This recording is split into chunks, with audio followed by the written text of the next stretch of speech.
이제 오늘 우리에게 주신 하나님 말씀 함께 나누겠습니다. 오늘은 이사야서 38장 1절부터 22절까지 말씀 함께 보겠습니다.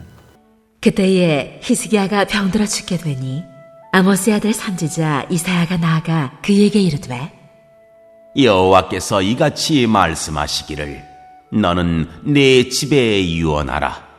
네가 죽고 살지 못하리라 하셨나이다. 하니 히스기야가 얼굴을 벽으로 향하고 여호와께 기도하여 이르되 여호와여, 구하오니 내가 주 앞에서 진실과 전심으로 행하며 주의 목전에서 선하게 행한 것을 기억하옵소서. 하고 히스기야가 심히 통곡하니 이에 여호와의 말씀이 이사야에게 임하여 이르시되 너는 가서 히스기야에게 이르기를 내 조상 다윗의 하나님 여호와께서 이같이 말씀하시기를 내가 네 기도를 들었고 내 눈물을 보았노라.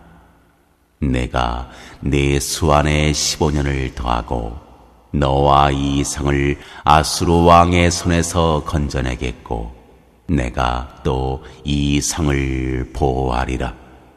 이는 여호와께로 말미암는 너를 위한 징조이니 곧 여호와께서 하신 말씀을 그가 이루신다는 증거이니라. 보라, 아스의 해시계에 나아갔던 해 그림자를 뒤로 10도를 물러가게 하리라 하셨다 하라. 하시더니 이에 해시계에 나아갔던 해의 그림자가 10도를 물러가니라. 유다왕 히스기야가 병들었다가 그의 병이 나은 때에 기록한 글이 이러하니라.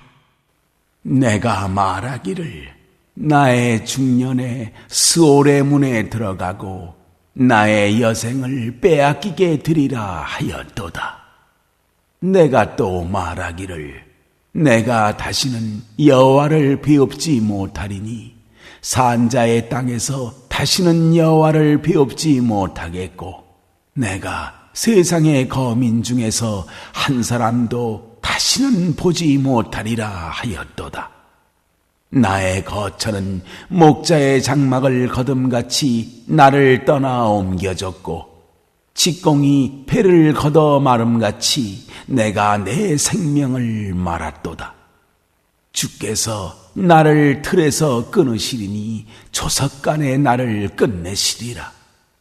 내가 아침까지 견디어 싸우나 주께서 사자같이 나의 모든 뼈를 꺾으시오니 초석간에 나를 끝내시리라. 나는 제비같이 학같이 지저귀며 비둘기같이 슬피 울며 내 눈이 쇠하도록 앙망하나이다. 여호와여, 내가 압제를 받사오니 나의 중보가 되옵소서. 주께서 내게 말씀하시고 또 친히 이루셨사오니 내가 무슨 말씀을 하오리이까. 내 영혼의 고통으로 말미암아 내가 총신토록 방황하리이다.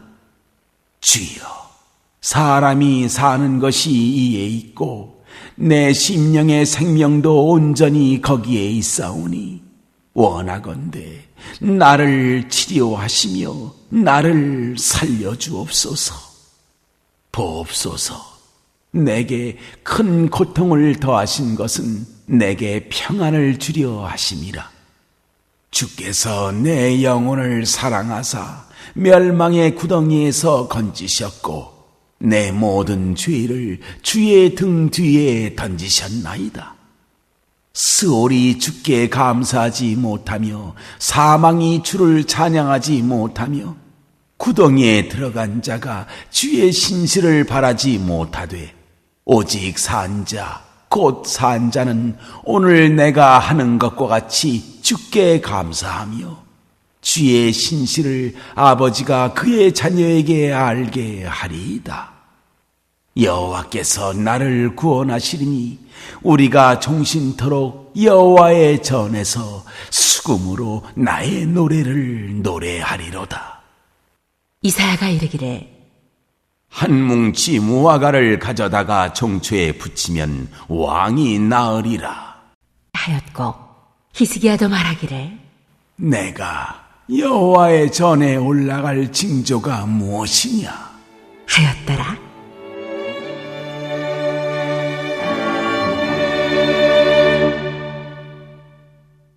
오늘 본문은 히스기야와 관련된 또 하나의 에피소드를 우리에게 들려줍니다. 그 내용이 뭐냐 하면 그가 죽을 병에 걸렸다가 기도로 그 병이 고침받은 이야기입니다. 여러분, 이 말씀을 단순히 과거에 있었던 동화 같은 이야기로 듣지 않게 되기를 원합니다. 왜냐하면 하나님은 오늘도 살아계시고 동일한 능력으로 역사하시기 때문입니다. 히스기야를 치료하신 하나님은 오늘도 사랑하는 자녀들을 그들의 기도에 응답하셔서 치료하시고 회복시켜 주실 줄로 믿습니다.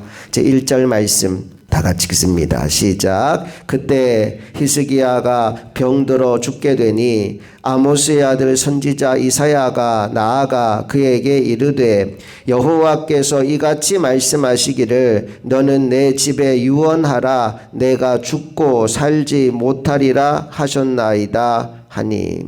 지금 히스기야는 엘리야의 입을 통해서 사망 선고를 받았습니다. 네가 죽고 살지 못하리라. 자, 그런데 그 말을 듣는 순간 히스기야가 좌절하지 않아요. 분노하지도 않습니다. 그럼 뭐 했을까요?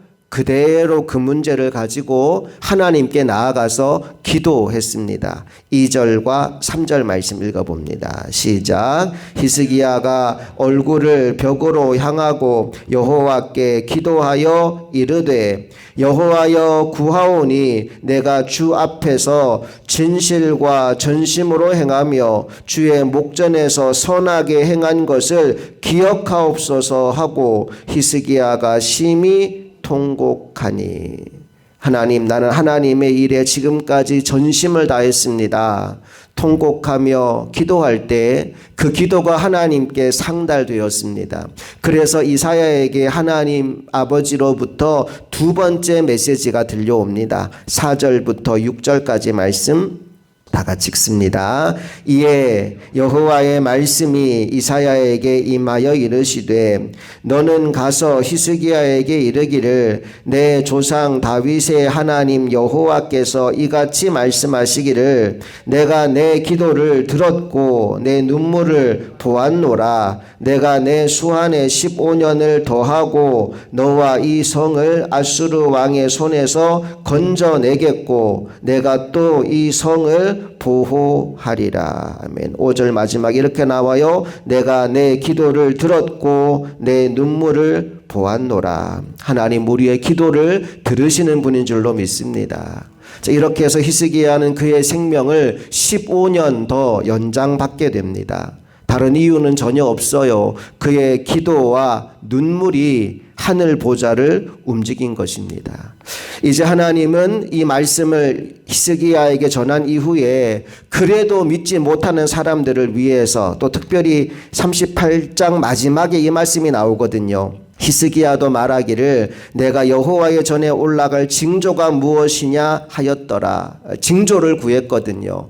징조를 구한 히스기야를 위해서 또 하나님의 이 말씀을 도저히 믿지 못하겠다는 사람을 위해서 한 가지 증거를 보여주시는데 그게 뭐냐 하면 해그림자가 앞으로 나가는 게 아니라 해그림자가 뒤로 10도 물러가는 놀라운 일을 보여주십니다. 8절 말씀 가봅니다. 시작. 보라, 아하스의 해시계에 나아갔던 해그림자를 뒤로 10도 물러가게 하리라 하셨다 하라 하시더니 이에 해시계에 나아갔던 해 그림자가 10도를 물러가니라. 태양은 앞으로 나아가야 되는데 앞으로 나아가던 태양이 뒤로 물러나는 상상하지도 못했던 일을 그들의 눈앞에서 보게 하신 겁니다. 여러분, 하나님이 왜 이렇게 하셨을까요? 하나님이 이렇게까지 하시는 이유는 바로 이 일을 행하시는 분이 하나님이라는 사실을 분명히 믿도록 하기 위해서입니다. 자, 오늘 히스기야가 치유된 이야기를 나누면서 9절 이하에 나오는 내용은 뭐냐 하면 히스기야가 병을 앓고 또 치유되는 그 과정에서 하나님께 어떤 기도를 드렸고 어떤 일들이 일어났는지를 다시 한번 언급해 놓은 말씀인데, 그 말씀 중에 히스기야가 올려드린 기도의 내용이 담겨 있습니다. 자, 그 일부분만 함께 읽어볼게요. 15절부터 17절까지 말씀을 함께 읽어봅니다. 시작. 주께서 내게 말씀하시고 또 친히 이루셨사오니 내가 무슨 말씀을 하오리이까. 내 영혼의 고통으로 말미암아 내가 종신토록 방황하리이다. 주여, 사람이 사는 것이 이에 있고 내 심령의 생명도 온전히 거기에 있사오니 원하건대 나를 치료하시며 나를 살려 주옵소서. 부옵소서. 내게 큰 고통을 더하신 것은 내게 평안을 주려 하심이라. 주께서 내 영혼을 사랑하사 멸망의 구덩이에서 건지셨고 내 모든 죄를 주의 등 뒤에 던지셨나이다. 히스기야의 기도예요. 나를 살리신 분은 오직 하나님 한 분이십니다. 나는 하나님 한 분만 의지합니다. 간절한 마음으로 자신의 신앙을 고백하고 하나님께 간구했더니 하나님께서 그의 병을 고쳐주셨다는 거죠. 특별히 20절 마지막에 보면 여전히 그가 질병 가운데 있지만 그는 그의 기도를 하나님을 찬양하는 노래로 마무리 짓습니다. 20절 시작. 여호와께서 나를 구원하시리니 우리가 종신토록 여호와의 전에서 수금으로 나의 노래를 노래하리로다. 확신 가운데 나를 살리실 분은 하나님이십니다. 나를 건지시는 분 하나님이십니다. 그러므로 나는 영원토록 하나님만 찬양하겠습니다. 하나님이 이 기도를 들으시고 이사야를 보내서 그의 상처에 무화과 한 뭉치를 붙이게 하시고 그 이후에 그의 병이 치료가 되었다라고 오늘 말씀이 마무리됩니다. 여기서 제가 여러분에게 묻고 싶은 질문이 하나 있습니다. 여러분, 기도하면 병이 다 낫습니까?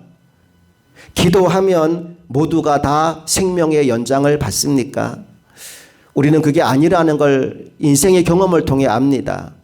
때로는 열심히 기도했음에도 불구하고 병이 낫지 않을 때도 있었고, 때로는 열심히 기도했음에도 불구하고 사랑하는 사람을 하나님이 데려가는 때도 있었습니다. 그러면 기도해도 아무 소용이 없는 것일까요? 절대 그렇지 않습니다. 우리 사도행전 말씀을 잠깐 찾아보겠습니다. 사도행전 12장으로 한번 가볼게요. 5절 말씀 한번 보실까요?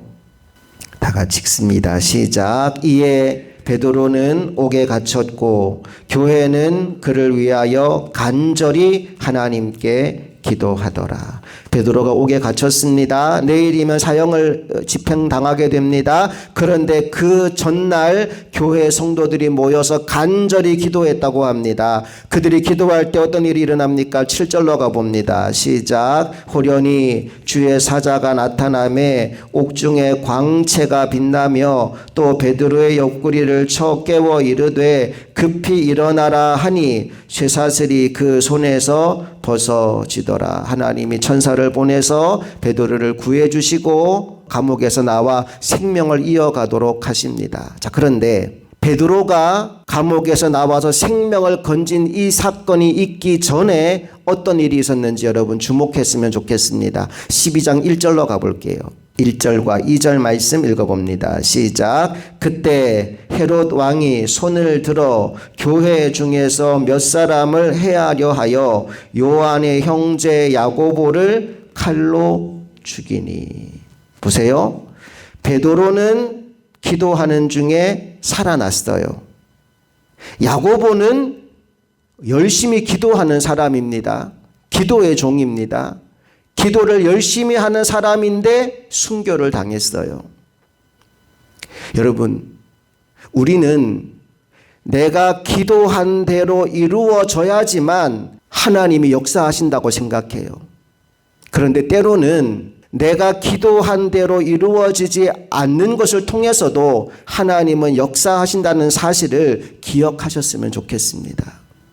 내가 기도한 대로 되지 않을 수도 있는데 그러면 우리는 왜 기도를 해야 될까요? 그 이유는 하나님과의 친밀감을 위해서이고 또 죽음이 우리 인생의 끝이 아니기 때문입니다. 우리가 죽고 나면 가장 먼저 직면해야 되는 현실이 뭐냐 하면 심판주이신 하나님을 만나는 일입니다. 히브리서 9장 27절 말씀에서 한 번 죽는 것은 사람에게 정해진 것이고 그 후에는 심판이 있다라고 분명히 말씀하셨습니다. 그러니까 질병 가운데 어려운 문제 가운데 기도했어요. 기도할 때 하나님이 오늘 베드로에게 보여준 것처럼 천사를 보내서 그를 옥에서 꺼내주시면 또 오늘 히스기야에게 보내준 것처럼 하나님께서 기적적으로 그의 병을 치료하여 주시면 우리는 하나님 살아서 역사하시는구나, 오늘도 하나님 일하시는구나, 나를 살려주셨구나, 감사함으로 내게 주신 생명의 시간을 살아가면 되는 겁니다. 반대로 내가 기도했음에도 불구하고 하나님이 나를 데려가시면 내가 뭐 하는 거예요? 그 다음에 내 아버지 하나님을 만나는 거예요. 하나님이 오늘 순교한 야고보에게 뭐라고 얘기할까요? 그동안 너 참 수고 많았다. 사랑하는 아들아 애썼다. 이제 내 품 안에 안겨서 평안히 안식하자. 하나님이 야고보를 끌어안고 위로하고 그에게 하늘의 복을 허락하지 않으셨겠습니까? 무슨 이야기를 하는 거냐 하면 기도하는 사람은 살아도 좋고 죽어도 좋다는 거예요. 기도하는 사람은 살아도 복이고 죽어도 복이라는 거예요. 그런데 하나님을 의심함으로 기도해도 응답도 없던데 기도해도 아무 일도 일어나지 않던데 그 마음으로 기도하지 않으면 첫째, 하나님이 역사하고 싶어도 내가 기도하지 않았기 때문에 하나님의 치유의 은혜가 나타날 수 없어요. 둘째, 내가 그 병으로 인해 죽게 된다면 죽음 이후에 하나님을 두려운 심판주로 만나게 되는 겁니다. 그러니 저와 여러분의 인생 가운데 어떤 문제를 만나든지 그 문제에 대한 반응은 반드시 기도여야 합니다. 어젯밤에도 그런 말씀 드렸죠. 인생의 문제를 만났을 때 그 문제 때문에 염려하고 근심하고 걱정하는 사람이 있고 문제가 왔기 때문에 기도하여 하나님의 평강을 누리는 사람도 있습니다. 이 새벽 기도의 자리에 나온 저와 여러분은 어떤 문제를 만났든지 그 문제를 가지고 주님 앞에 나와서 주님이 주시는 평강을 누리는 하나님의 종들이 되기를 간절히 소망합니다. 너희 모든 문제를 맡기라 그랬어요. 아무것도 염려하지 말고 오직 모든 일에 기도와 간구로, 그 다음에 뭐라고 나오느냐? 감사함으로. 왜 감사하죠? 하나님이 기도를 들으시기 때문에, 하나님이 역사하실 것을 믿기 때문에 오늘 아무것도 달라진 거 없어도 감사함으로 하나님께 아뢰라는 거예요. 확신 가운데 기도하라는 거예요. 그러면 하나님의 평강이 그리스도 예수 안에서 너희 마음과 생각을 지키신다라고 약속하셨습니다. 이 새벽에도 우리 인생 가운데 어떤 문제가 있든지 믿음으로 주님께 나와 모든 인생의 문제 그분께 맡김으로 말미암아 하나님이 주시는 평강을 누리기를 원하고, 또 오늘 히스기야에게 베풀었던 것처럼 또 베드로에게 역사하셨던 것처럼 이 시대 가운데에도 기적적으로 역사하신 하나님의 영광을 맛보고 누리고 살아계신 하나님의 영광을 세상에 보여주는 능력 있는 기도의 종들이 다 되실 수 있기를 주님 이름으로 축복합니다. 함께 기도하시겠습니다. 좋으신 아버지 하나님, 은혜와 사랑을 감사드립니다. 예수를 믿는 우리는 살아도 복이요 죽어도 복인 줄로 믿습니다. 살아도 좋고 죽으면 더 좋은 사람들인 줄로 믿습니다. 그러나 그럼에도 불구하고 우리가 인생 가운데 다가온 모든 문제 앞에서 기도해야 하는 이유는 우리의 기도를 하나님이 들으시고 그 기도를 통해 역사하시기 때문입니다. 어떤 문제를 만나든지 그 문제를 주님께 가지고 나와 기도로 맡기게 하시고 주님이 행하시는 놀라운 일들을 보게 하여 주시옵소서. 그래서 이 세상에서 하나님을 알지 못하고 하나님을 믿지 못하는 사람들에게 나의 기도를 통해 역사하신 하나님을 보여주게 하여 주시고 그들도 하나님 말씀 앞에 굴복하고 돌아올 수 있도록 주님의 축복의 통로로 쓰임받는 기도의 일꾼들이 다 되게 하여 주시옵소서. 오늘도 이 나라와 이 민족 위에 하나님의 은혜와 복이 필요합니다. 특별히 산불이 너무나 심하게 번져가고 있습니다. 하루속히 이 불이 잡힐 수 있도록 은혜를 더하여 주시옵소서. 주님께서 놀라운 일들을 오늘도 이루어 주실 것을 믿고 감사드리며 우리 주 예수 그리스도의 이름으로 기도합니다. 아멘.